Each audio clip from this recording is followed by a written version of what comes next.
जय सिया राम। तो आज हम अपने प्यारे कथा रसिक श्री सीताराम जी को उनके जिन दिव्य प्यारे भक्त का चरित्र श्रवण कराने वाले हैं। वे तो ऐसे भक्त हुए जिनके चरित्र के कारण भक्तमाल में एक नए तरह के भक्ति रस का आस्वादन करने को मिला। अभी तक पुराना भक्ति रस तो यही था कि भक्त आर्त पुकार करता है, ठाकुर जी को पुकारता है संकट में पड़कर, और ठाकुर जी भगवान शीघ्र प्रकट होते हैं, अपने धाम से आते और अपने भक्त की रक्षा करते हैं। लेकिन आज का चरित्र कुछ ऐसा है जिसमें भगवान ने कष्ट में पड़ के अपने भक्त को पुकारा, उनसे रक्षा की गुहार लगाई और भक्त ने आकर भगवान की रक्षा की। तो ऐसे दिव्य भक्त हुए जिन्हें संकट के समय में स्वयं भगवान ने पुकारा। वे हुए श्री सीवा जी। सीवा जी कावा जाति के भीलों के राजा थे। स्वयं भील नहीं थे, आप तो राठौर क्षत्रिय थे। मारवाड़ राठौर राज्य की स्थापना करने वाले राव सीवा जी ही थे। आज भी उनके वंशज बाढ़ेल राठौर हैं, जो आज भी द्वारिका के निकट प्रदेश में रहते हैं। तो द्वारिका से 4 कोस दूर सीवा जी का निवास स्थान था। वहां से आप नित्य दर्शन करने ठाकुर जी के जाया करते थे। दर्शन करना, प्रसाद लेना, परिक्रमा लगाना, ये आपका नित्य नियम था। खूब आनंद से ठाकुर जी की भक्ति करते थे, उनकी सेवा करते थे और सदा भजन में खूब आनंद से बगे रहते थे। ठाकुर जी इन्हें प्राणों से भी अधिक प्रिय थे, और इतना ही नहीं, भगवान को भी ये अति प्रिय थे। तभी तो संकट के समय भगवान ने आपका स्मरण किया। स्वाभाविक है, जब कोई संकट पड़े तो प्रियजन की याद आती है। तो सोचिए, ठाकुर जी के कितने प्रियजन होंगे ये, जो ठाकुर जी ने संकट पड़ने पे आपका स्मरण किया। जैसे कभी अजामिल को संकट के समय अपने प्रिय पुत्र नारायण की याद आई तो उसको पुकारा, लेकिन आज नारायण को जब याद आई तो उन्होंने सीवा जी को पुकारा। तब मुगलों का शासन था, हर जगह वे आक्रमण करते थे, मंदिरों को ध्वस्त करते थे, ठाकुर जी के अर्चा अवतार श्री विग्रह को नुकसान पहुंचाते थे। तो ऐसा ही कुछ द्वारिका जी में भी हुआ। बादशाह के सेनापति अजीज खां, उन्होंने नगर में आक्रमण कर दिया।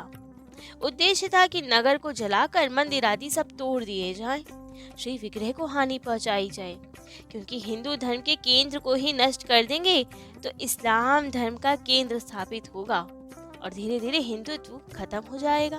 तो इसलिए 4 धामों में, तीर्थों में भी ज्यादा आक्रमण किया करते थे। और अब जिससे कोई भाग ना सके, ज्यादा से ज्यादा हिंदुओं की हत्या हो सके, मंदिर को नुकसान पहुंचा सके, इसलिए उन्होंने रात्रि का समय चुना आक्रमण करने के लिए। देर रात्रि को चारों ओर से द्वारिका जी को घेर लिया और तभी आग लगा दी सब। और अब जब सर्वत्र आग फैल गई, तब तो ठाकुर जी आए। द्वारिकाधीश भगवान छत पे चढ़ गए और पुकार लगाई, रक्षा कीजिए, यवनों ने पुरी में आग लगा दी है, सीवा जी आकर मेरी रक्षा करो। अब जब ठाकुर जी ही पुकार लगाए तो उनका भक्त कितना भी दूर हो, कैसे वहां तक आवाज ना पहुंचे। जब भक्तों की आवाज ठाकुर जी सुनते हैं तो ठाकुर जी तो सर्वत्र व्याप्त है, वे चाहे तो कौन उनकी आवाज नहीं सुन सकता। तो बस सीवा जी के कानों तक ठाकुर जी के मधुर स्वर पड़े। उनकी मति तो भाव में पहले डूब ही गई कि ठाकुर जी का स्वर आ रहा है ये, लेकिन बाद में चेतना आई कि ठाकुर जी तो मदद के लिए पुकार रहे हैं। वे कह रहे हैं कि यवनों ने आक्रमण कर दिया है, आग लगा दी है। लेकिन फिर सोचे कि ठाकुर जी तो सर्वसमर्थ है ना, वे तो भक्तों की रक्षा करते हैं, मैं क्या उनकी रक्षा कर पाऊंगा। ठाकुर जी का मुझ पे अति वात्सल्य है, मुझ पे दया है, मेरी बढ़ाई करना चाहते हैं अवश्य, तभी तो मुझे पुकारा, अन्यथा ठाकुर जी पे क्या कमी। स्वयं भी ना करना चाहे तो पार्षदों की क्या कमी, उनकी सेवा में तो सब पार्षद रहते ही हैं। लेकिन सबको छोड़कर ठाकुर जी ने मुझे आज्ञा दी रक्षा करने के लिए। जैसे कभी अहिरावण ने कहा था श्री राम जी से कि हे राम जी, अपने रक्षक को याद कर लो, तब राम जी ने हनुमान जी को याद किया था।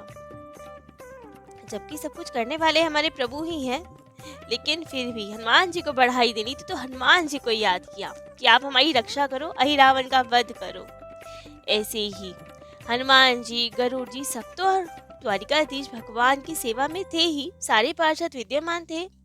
लेकिन फिर भी ठाकुर जी ने शिवाजी को पुकारा।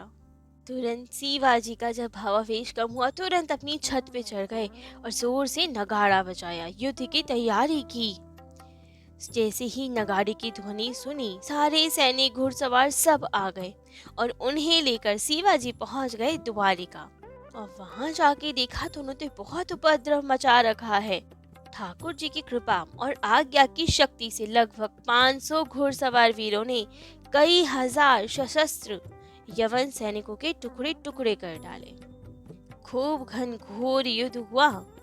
चाहते तो शिवाजी प्राण बचा भी सकते थे, अपने जा सकते थे, लेकिन मन में विचार यही कि आज जीवित रह के क्या करूंगा। आज तो हमारा जीवन लाभ तभी जब ठाकुर सेवा में अपने प्राण न्योछावर कर दूं मैं। क्योंकि एक भाव ये भी था कि यदि मैं जीवित बच गया तो ऐसी बढ़ाई मिलने लगेगी मुझे कि देखो, पुरी की रक्षा की इन्होंने, द्वारिकाधीश जी ने इनको पुकारा, ठाकुर जी की भी रक्षा क्या ये, तो इतनी बढ़ाई तो सहन नहीं होगी मुझसे। तो क्यों ना आज ठाकुर जी के लिए अपने प्राणों को ही न्यौछावर कर दिया जाए। और फिर कभी विदुर जी ने धृतराज से भी कहा था कि हे पुरुष श्रेष्ठ, योग युक्त सन्यासी और संग्राम भूमि में सामने लड़कर मरने वाला वीर दोनों ही सूर्य मंडल को पार करके ऊर्ध्व गति को प्राप्त करता है, उसकी पुनरावृत्ति नहीं होती संसार में। तो आज मन में ये भी भाव कि आज ठाकुर सेवा में शरीर छोड़ना है हमें, ऐसा अवसर दोबारा मिल ही नहीं सकता। ठाकुर सेवा करते करते शरीर छूटे, ये तो परम सौभाग्य की बात है। समर मरण पुनि सुर सरी तीरा, राम काज चन भंगु शरीरा। तो यही सब विचार करके घनघोर युद्ध करते रहे। युद्ध करते करते सिर तक कट गया उनका, लेकिन अपने धड़ से ही बचे कुचे जितने भी यवन सैनिक थे सबका संहार कर दिया श्री शिवाजी ने। तो ऐसे अद्भुत भक्त थे शिवाजी, जिन्होंने ठाकुर जी के लिए प्राणों का बलिदान दे दिया, जिनकी बढ़ाई स्वयं ठाकुर जी ने की, मान सम्मान बढ़ाने के लिए ही ये सब लीला की। ठाकुर जी को कितनी देर लगनी थी यवन सैनिकों को मार भगाने में, लेकिन नहीं, शिवाजी को बढ़ाई देनी थी कि देखो शिवाजी ने हमारे लिए प्राण न्यौछावर किए, तो इसीलिए शिवाजी को पुकारा। करा सब ठाकुर जी ने, लेकिन बढ़ाई दी शिवाजी को। जैसे महाभारत युद्ध में करा तो सब ठाकुर जी ने, लेकिन बढ़ाई अर्जुन जी को दी। तो ऐसे अद्भुत भक्त है शिवाजी, जिनसे ठाकुर जी अतिशय प्रेम करते हैं। करे करावे आप ही, नाम न अपनो ले ही, साई हाथ बढ़ाइयो, जेहि बावे तेहि दे। अर्थात ठाकुर जी करते तो सब स्वयं है, लेकिन अपना नाम कहीं नहीं आने देते। जिसको बढ़ाई देना चाहते हैं तुरंत उसी का हाथ लगवा के उसी को बढ़ाई दे देते हैं। तो ऐसे अद्भुत भक्त शिवाजी, जिनको सब बढ़ाई ठाकुर जी ने प्रदान की, और जिनका भी इतना प्रेम ठाकुर जी में कि बढ़ाई ना लेनी पड़े, इसलिए अपने शरीर का ही त्याग कर दिया। तो आज शिवाजी का चरित्र तो यही विश्राम देते हैं। कल अपने प्यारे कथा रसिक श्री सीताराम जी को उनके अनेक इन्हीं दिव्य प्यारे भक्त का चरित्र श्रवण कराएंगे। आज के लिए इतना ही। जय जय श्री सीताराम।